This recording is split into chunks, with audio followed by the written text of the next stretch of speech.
Big inside jokes. If you want to know about them, pull me aside later. I'll explain it all. But thank you to those that pulled it off and those who showed up. We had a great time, and we're looking forward to the next time. Don't really have many announcements, so let's just go ahead and dive into today's topic. As most guys, I went through a phase of I want to know anything and everything about special warfare, Navy SEALs, things like that. Anybody go through your war phase? You read anything? Okay, me and Doug. Doug, you and I are going to talk for a little bit. We cool? All right, cool. And everybody else is like, oh, me. Yeah, no. Okay, I know. I've seen your coffee tables, warplanes of the World War II. I've seen it.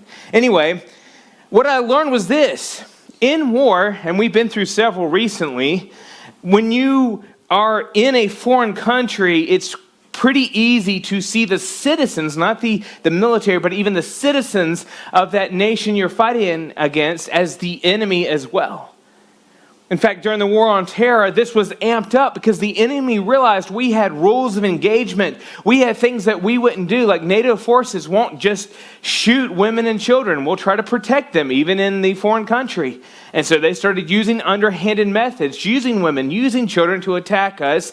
And they continued to rain down death and terror against our troops for years and years and years.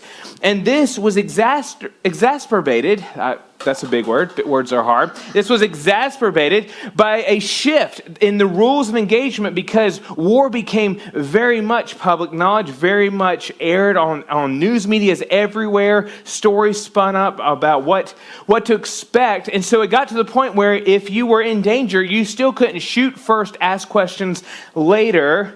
And so because of all this, we now find ourselves on June 28th, the morning of June 28th, 2005. About a month after I graduated high school.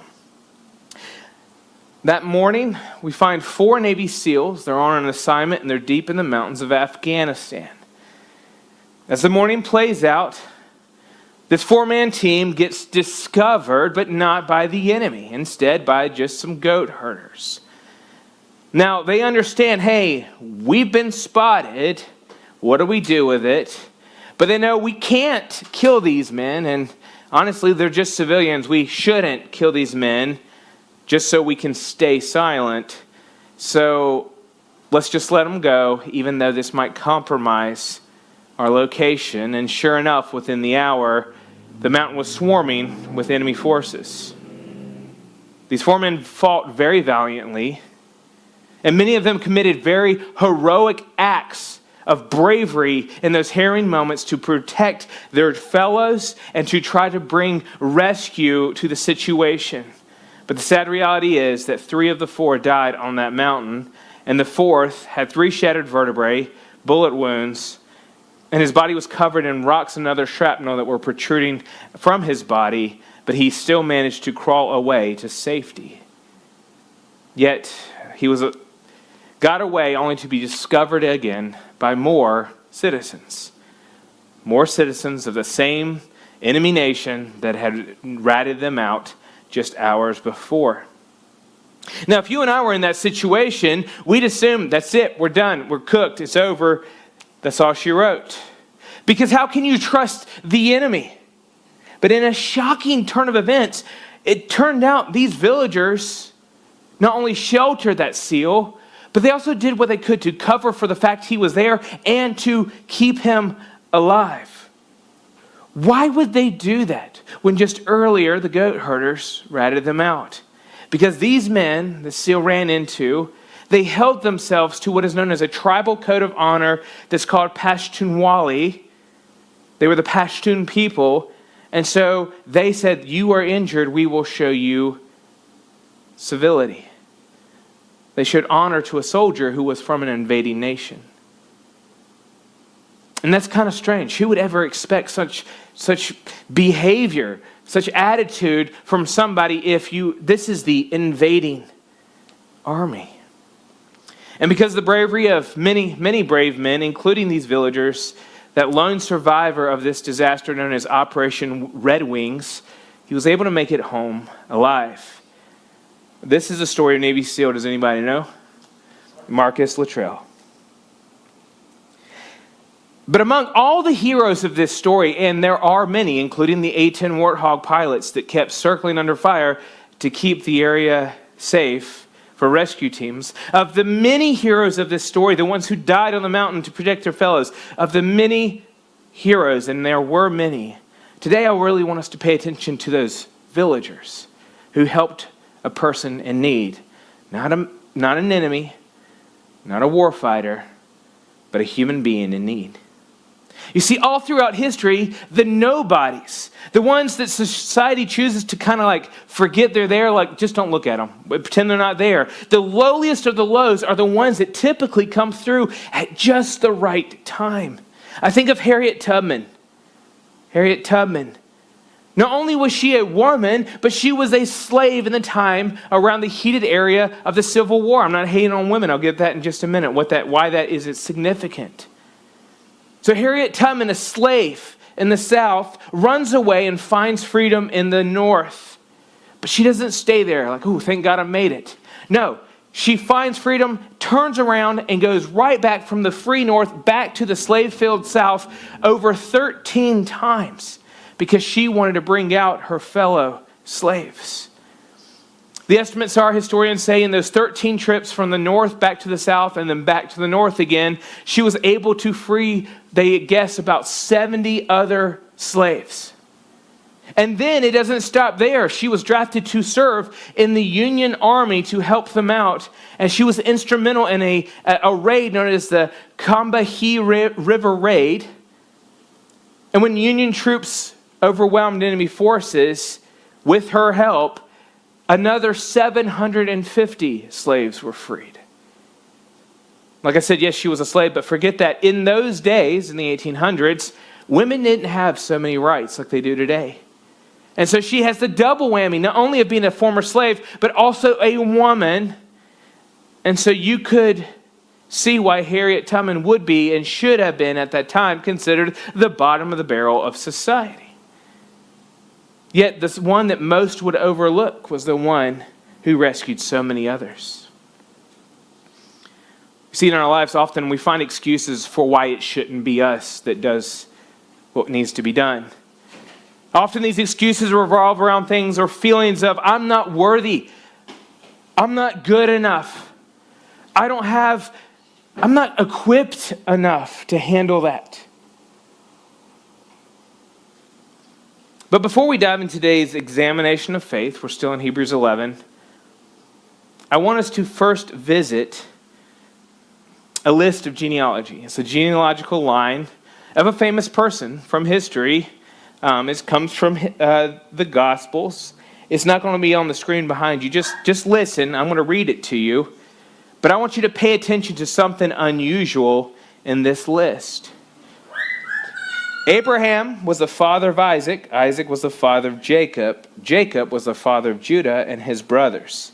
Judah was the father of Perez and Zerah, whose mother was Tamar. Perez was the father of Hezron. Hezron was the father of Ram. Ram was the father of Amminadab. Amminadab was the father of Nahshon. Nahshon was the father of Salmon. Salmon was the father of Boaz, whose mother was Rahab. Boaz was the father of Obed, whose mother was Ruth. Obed was the father of Jesse. Jesse was the father of King David. David was the father of Solomon, whose mother was Bathsheba, the widow of Uriah.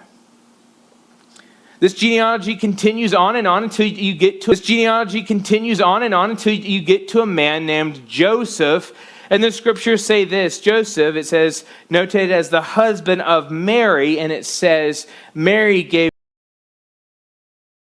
the Messiah.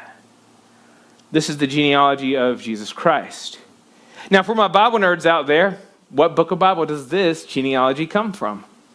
Anybody guess? I think I heard it. If not, I'll go ahead and tell you. Y'all are not talkative today. It's okay. We have coffee on the side. It's Matthew. But I want you to notice something from this that was highly unusual, especially for that time when you're listing a family tree. There's 4 women listed. Okay, so what? You got to have a woman every generation. That's kind of how procreation works, right? But notice, only 4 were listed.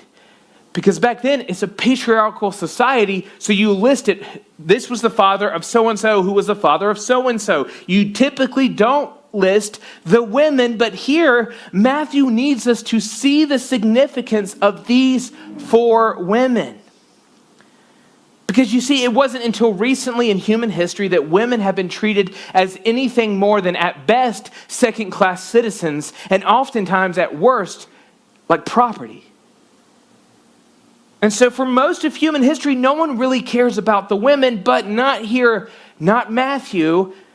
And we'll come back to these ladies in a bit because there is a reason he listed them. But today I want us to focus on one of the 4 in particular.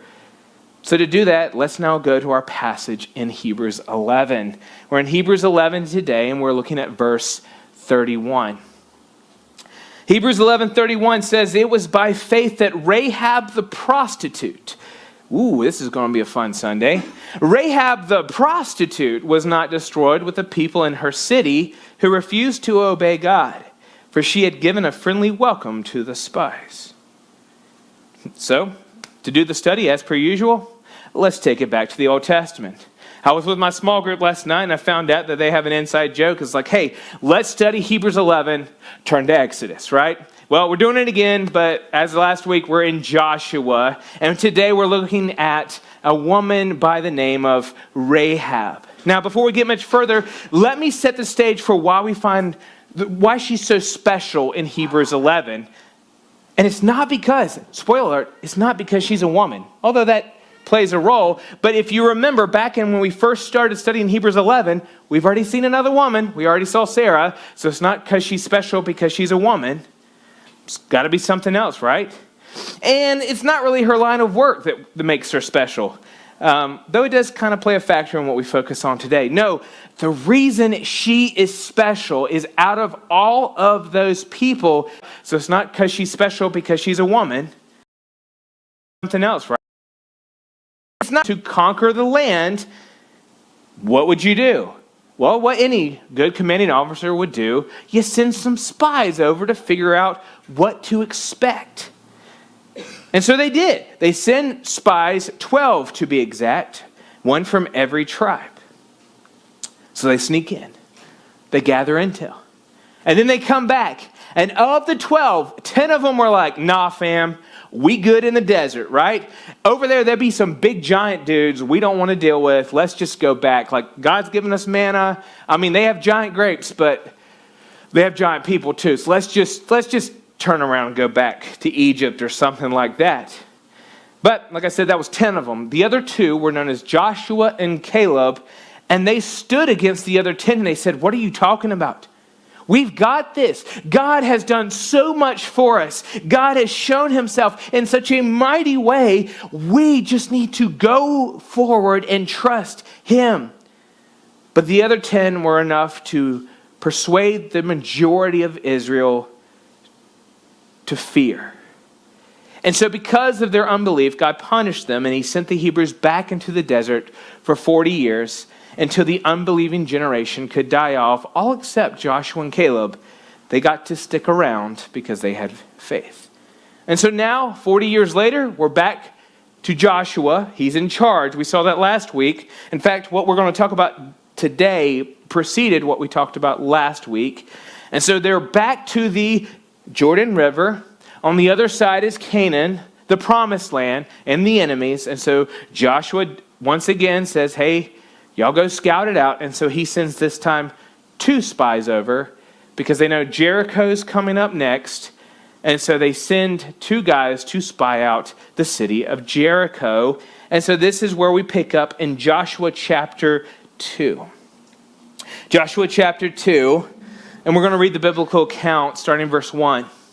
It says this, then Joshua secretly sent out 2 spies from the Israelite camp at Acacia Grove. He instructed them, scout out the land on the other side of the Jordan River, especially around Jericho.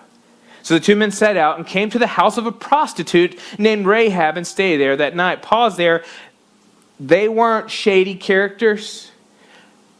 historians will tell you that it's common knowledge that brothels were also typically where travelers would stay. That was your inn. It doubled over. So it's not like these guys were like, let's hit the first place we can find that's got some ladies. No, they just, where any traveler would typically stay in a foreign city. So that's clear the air there. But, verse 3, so the king of Jericho, verse 2, but someone told the king of Jericho, some Israelites have come here tonight to spy out the land. So they weren't as sneaky as they thought. They got caught. Verse 3, so the king of Jericho sent orders to Rahab, bring out the men who have come into your house, for they have come here to spy out the whole land. Rahab had hidden the two men, but she replied, yes, the men were here earlier, but I don't know where they're from.